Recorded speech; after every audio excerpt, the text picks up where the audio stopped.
اللہ الرحمن الرحیم. دوستو میں ہوں علی ممتاز اور آپ دیکھ رہے ہیں MyNews.tv. آج میں موجود ہوں پاکستان تحریک انصاف کے رہنما ضلع ملتان میں. آپ وزیر اعلیٰ پنجاب کمپلین سیل کے چیئرمین ہیں جناب میرے پیارے بھائی شیخ محمد طاہر حمید قریشی صاحب, اور میں ان کے ساتھ آج گفتگو کروں گا جو ایک سانحہ ہوا 14 اگست کو مینار پاکستان پر, جس میں ایک خاتون کی بے حرمتی کی گئی اور اس کی عصمت پر جس طرح سے کچھ درندوں نے اپنا جو ہے ہاتھ صاف کرنے کی کوشش کی. اس بارے میں طاہر بھائی سے پوچھوں گا. طاہر بھائی السلام علیکم. طاہر بھائی یہ بتائیں کہ جس طرح سے وہ وقوع 14 اگست کو پیش آیا, اس کے اوپر آپ بطور پاکستانی شہری کیا کہتے ہیں؟ دیکھیے 14 اگست کو پیش آیا ہے یا جس بھی تاریخ کو پیش آیا, اس کی وہ 14 اگست کے حساب سے تو کوئی مناسبت نہیں ہے. ایک رینڈم واقعہ ہوا ہے, کوئی پلانڈ واقعہ میں نہیں سمجھتا کہ ہوا. اصل میں ہوا یہ ہے کہ یہ اس کے مختلف جواز لوگ تلاش کر رہے ہیں کہ دیکھیں جی وہ خاتون کو باہر نہیں آنا چاہیے تھا اور وہ ٹک ٹاکر تھی اور فلاں تھا, سارا کچھ صحیح ہے. شریعت کا حکم یہ ہے کہ اگر کوئی عورت برہنہ بھی آپ کے سامنے آ جائے تو آپ اپنی نظروں کو نیچے کریں, اپنا ایمان محفوظ رکھیں. یہ کوئی طریقہ نہیں ہے. اگر ایک لڑکی آئی ہے, یہ اس بات کے اوپر اختلاف بھی ہو سکتا ہے, اس بات کے اوپر دوبارہ بھی بات ہو سکتی ہے کہ جی وہ ایک ٹک ٹاکر تھی یا اس کا ڈریس کوڈ کیا تھا یا فلاں کیا تھا. ایسا نہیں ہونا چاہیے. اور پنجاب حکومت, وزیر اعلیٰ پنجاب عثمان بزدار اور پرائم منسٹر عمران خان نے اس کے اوپر بڑا سخت نوٹس لیا ہے. اور آپ دیکھیں گے کہ ایسے لوگوں کو جن کی تربیت, دیکھیں یہ کوئی اپرچونٹی تو نہیں ہوتی کہ کوئی خاتون پاکستان کے اندر اس طرح کے اس کوئی لڑکی ہے وہ بیٹی ہے, کسی کی بہن ہے, یہ کوئی طریقہ نہیں ہے کہ اس کو اپرچونٹی سمجھ کے. طاہر بھائی یہ بات ہے کہ 14 اگست کو یہ وقوع ہوتا ہے لیکن یہ 3 دن تک خاموش رہتی ہیں. 17 تاریخ کو ایک سوشل میڈیا پہ ایک ہنگامہ برپا ہوتا ہے جس میں اقرار الحسن اور یاسر شامی جو ہیں وہ اس کو اپنے گھر بلا کے انٹرویو کرتے ہیں. اس کے بعد یہ ہنگامہ برپا ہو جاتا ہے. تو کیا اس کو آپ کس نظر سے دیکھتے ہیں؟ دیکھیے عام طور پہ ہوتا ہی ہے کہ ہماری سوسائٹی کے اندر جب خواتین کے ساتھ اس طرح کا معاملہ ہوتا ہے تو ایک ہچکچاہٹ ہوتی ہے فطری. تو عام طور پہ اس طرح کی چیزیں رپورٹ ہونے میں ٹائم لگ جاتا ہے. ہم نے کئی دیکھے مختار مائی کا کیس آپ کے سامنے ہے, کئی دن گزرے, اس طرح یہ ہو جاتا ہے. اس میں ہچکچاہٹ ہوتی ہے, ظاہری بات ہے ایک عورت کی عزت کے اوپر حملہ ہوا ہے. اور گو کہ وہ ایک لائٹر موڈ کے اندر بات سٹارٹ ہوئی, وہاں پہ وہ ویڈیو ٹک ٹاک اور وہ سیلفیاں کرتے کراتے وہاں پہ وہ ایک دست درازی شروع ہو گئی. جو دیکھیں بات یہ ہے کہ میں کافی لوگوں کی اس پہ آرا مفتیان اکرام کی اور باقی لوگوں کی بھی آ رہی ہے کہ جی عورتوں کو, میں اس بات کے حق میں بالکل ہوں کہ کم از کم یہ جو ٹک ٹاک ٹائپ کی یہ جو اپلیکیشنز ہیں انہوں نے پورے معاشرے کو کسی ایک بری طرح سے ایک بے راہ روی کا شکار کر دیا ہے. ہر لڑکا ہر لڑکی دیکھے نا کہ مجھے تو جب سے یہ ٹک ٹاک آئی ایسے لگتا ہے جس طرح پاکستان کی 22 کروڑ آبادی میں سے 20 کروڑ لوگ صرف ایکٹنگ کرنے کے شوقین ہیں.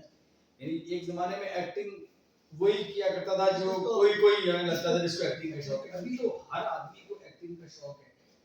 تو آپ خدا را میری پرائم منسٹر سے آپ کے چینل کے ذریعے اور گزارش خاص طور پہ ہے کہ اس طرح کی اپلیکیشنز جو معاشرے میں کسی بھی قسم کی تربیت کا سبب نہیں بن رہی, کسی یہ کوئی تربیت تو ہم نہیں کر رہے, خرابی کی طرف جا رہے ہیں, بچے ہوتے ہیں, وہ خواتین ہیں بیچاری, چھوٹے مڈل لوور مڈل کلاس کے گھروں کی لڑکیاں ہیں, لڑکے ہیں, ان کو فیم کا اتنا شوق ہے کہ وہ فیم کے چکر میں آپ یقین کریں گے اس طرح کے سانحات ہو رہے ہیں. بھائی اس خاتون نے جب مردوں کو, نوجوانوں کو فلائنگ کس کی تو کیا آپ سمجھتے ہیں کہ اس نے خود دعوت دی کہ آؤ میری طرف رکھو؟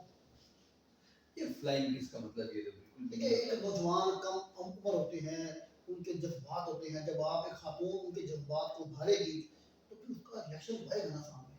دیکھیں میری بات سے جذبات کو ابھارنا اور اس نے خدا نہ خواستہ وہاں پہ کوئی ایسی حرکت تو نہیں کر دی کہ کپڑے اتار کے کوئی ناچنا شروع کر دیا. وہ کپڑے اتار دی نا لوگوں نے اس کے بعد. نہیں دیکھیں نا فرسٹریشن کی بات ہے. میں یہی بات عرض کر رہا ہوں کہ سوشل میڈیا کی اس طرح کی ایپس کے اوپر پابندی ہونی چاہیے جس سے ہماری نوجوان نسل جو ہے وہ فرسٹریشن کا شکار ہو.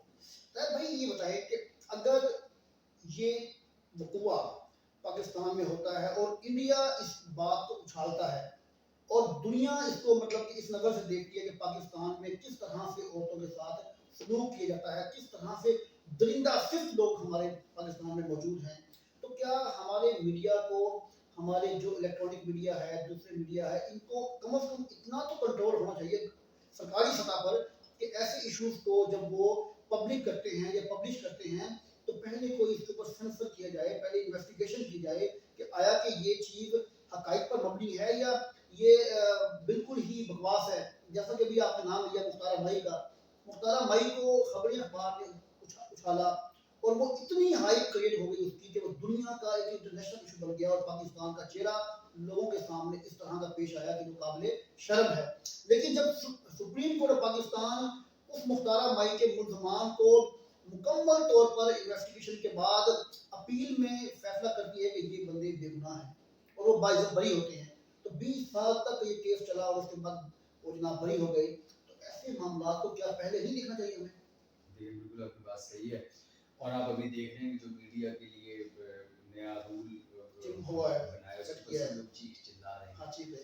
دیکھیے مسئلہ یہ ہے کہ پاکستان کے اندر پاکستان کو بنانا ریپبلک نہیں ہے. یہاں پہ میڈیا ٹرائل شروع ہو جاتا ہے ہر چیز کا سب سے پہلے, اور میڈیا یہ پوسٹ میڈیا کسی بھی واقعے کی تحقیقات سے پہلے ہی اس کو اپنے اس کو چلا دیتے ہیں, اس کا فیصلہ پیش کر دیتے ہیں. یہ عدالت پاکستان میں ابھی آپ نے ایک بات کی, میں وہیں سے شروع کرتا ہوں. آپ نے کہا ہندوستان کو تو ڈوب مرنا چاہیے ہمارے اوپر اس طرح کی باتیں کرنے.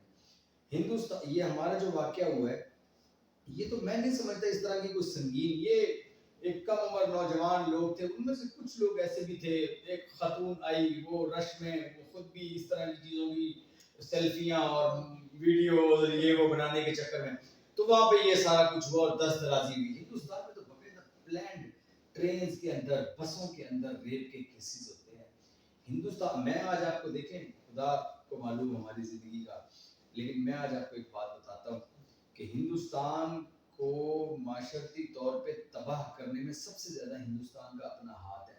آپ کچھ عرصے کے بعد دیکھیے گا کہ آپ یورپ کی جو تباہ حال خاندانوں کی ایک داستان ہے اس کو بھول جائیں گے کہ ہندوستان میں جو حالات بن گئے, گرل فرینڈ اور بوائے فرینڈ, اور ہندوستان کی جو فلم انڈسٹری ہے انہوں نے جو وہاں پہ تباہی مچائی ہے, یعنی پاکستان تو اللہ کا لاکھ لاکھ شکر ہے. دیکھیں یہ واقعہ ہوا, اس کے ذمہ داروں کو سزا بھی ملی اور یہ واقعہ بالکل شرمناک واقعہ ہے, اس کی کسی طور بھی وہ نہیں کی جا سکتی, اس کی کوئی توجیہ پیش نہیں کی جا سکتی. لیکن یہ بات قابل ہم اس کی مذمت کے ساتھ ساتھ دوسری بات بھی کر رہے ہیں کہ خدا را یہ جو انٹرنیٹ ہے اس کی ایکسس کو اتنا عام آسان نہ بنایا جائے جس سے تباہی پھیل رہی ہے. بچوں کو پہلے آپ نے یہ سمجھا کہ یعنی 20,000 15,000 کے اینڈرائڈ موبائل خریدیں, اس کے اوپر انٹرنیٹ کا پیکیج لیں اور اس کے بعد لوگوں کی عزتوں کو تار تار کرنے کا آپ کے پاس لائسنس آ گیا ہے. آپ فیس بک کے اوپر بدتمیزی لکھیں, آپ دوسری ایپس کے اوپر بدتمیزی کریں, جو جی چاہے کریں. یہ ابھی سائبر کرائم کا ایکٹ ہے, اس کو وہ بڑا شاندار قانون بنا ہوا ہے اور وہ بھی ہمیں بتانا چاہیے لوگوں کو. بھائی بات اب مختصر کرتے ہیں کیونکہ آپ کا ٹائم بھی قیمتی ہے. یہ بتائیے گا کہ جو حکومت پاکستان ہے وہ اس ایشو کے اوپر کیا سمجھتے ہیں کہ مکمل آزادانہ تحقیقات کرنے میں کامیاب ہوگی؟ دیکھیں, اور جو اس میں اصل ملزمان ہیں ان تک پہنچنے میں کامیاب ہوگی؟ کامیاب ہوگی نہیں, کامیاب ہو گئے ہیں. جیو فینسنگ کے ذریعے انہوں نے ان لوگوں کو ٹریس کیا ہے. نادرا پورے محرم الحرام کی چھٹیوں میں نادرا کی چھٹیاں منسوخ ہو گئی تھیں, ان کی فوٹیج لے کے سی سی ٹی وی فوٹیج ہے, 15 لوگ گرفتار بھی ہوئے ہیں, ان میں 60 لوگ گرفتار ہوئے ہیں اور جیو فینسنگ کے ذریعے. اور ان کو دیکھیں, ان کو قرار باقی سزا ملنی چاہیے. میں سمجھتا ہوں ان کو کم از کم ایسی سزا ضرور ملنی چاہیے کہ مستقبل میں کسی کو ایسا کرنے کی ہمت نہ ہو. یہ کوئی بات نہیں ہوتی ہیں اگر عورت کسی وجہ سے باہر آتی ہے, وجہ اس کی کوئی بھی ہو, ہمارے پاس یہ جواز نہیں ہے کہ عزت محفوظ ہونی چاہیے. اور یہاں پہ یہ پاکستان ہے, اللہ کا شکر ہے, پاکستان کے لوگوں, پاکستان میں بے شمار فورن ٹورسٹ آتی رہی ہیں, ان کی عزتیں بڑی محفوظ رہی ہیں. یہ بے حیائی کی بات لاہور میں ہوئی ہے, بڑی شرمناک ہے. اس کو پنجاب حکومت نے بڑا سخت ایکشن لیا ہے, اور آج آپ رات تک دیکھیں گے اس پہ بریک تھرو ہوگا, کئی لوگوں کو گرفتار کیا ہے اور ان کو سزائیں بھی ملیں گی انشاءاللہ. خیر بھائی آپ کا بہت شکریہ, آپ نے اپنا وقت نکالا. انشاءاللہ آپ سے ملاقات رہے گی. تو میرے چینل کے لیے کچھ آپ کہنا چاہیں تو پلیز ناظرین سے. میں جی علمتاز ہمارے دوست ہیں, ان کا mynews.tv ان کا چینل ہے. میں امید کرتا ہوں اور اچھی اچھی سی باتیں کرتے ہیں, قانونی نقطۂ نظر سے بھی کافی چیزیں پیش کرتے رہتے ہیں. آپ سبھی لوگوں سے گزارش ہے کہ ان کے چینل کو سبسکرائب کریں بھی اور کروائیں بھی, تاکہ آپ کے پاس اچھے اچھے کانٹینٹ. ابھی پچھلے دنوں میں انہوں نے جو کام شروع کیا ہے, یہ ہلکا وائز جا رہا ہے, یہ بہت زبردست آئیڈیا ہے. اور میں چاہوں گا کہ اگر علمتاز یہ چاہتے ہیں کہ ان کا چینل جو ہے وہ ترقی کرے, تو یہ آزاد رائے کو اس کے اوپر پیش کریں, اس کو ایڈٹ نہ کریں. کوئی علاقے کے وڈیروں اور سیاستدانوں کو خوش کرنے کے لیے صرف ان کے حامیوں کی رائے اس میں نہیں, تو رینڈم جو بھی چیز سامنے ہے اس کو پیش کریں. یہی صحافت ہے. جب آپ انجینئرڈ صحافت کرتے ہیں تو وہ پھر مزہ نہیں آتا, زرد صحافت کرتے ہیں. امید ہے کہ Thank you very much. Thank you.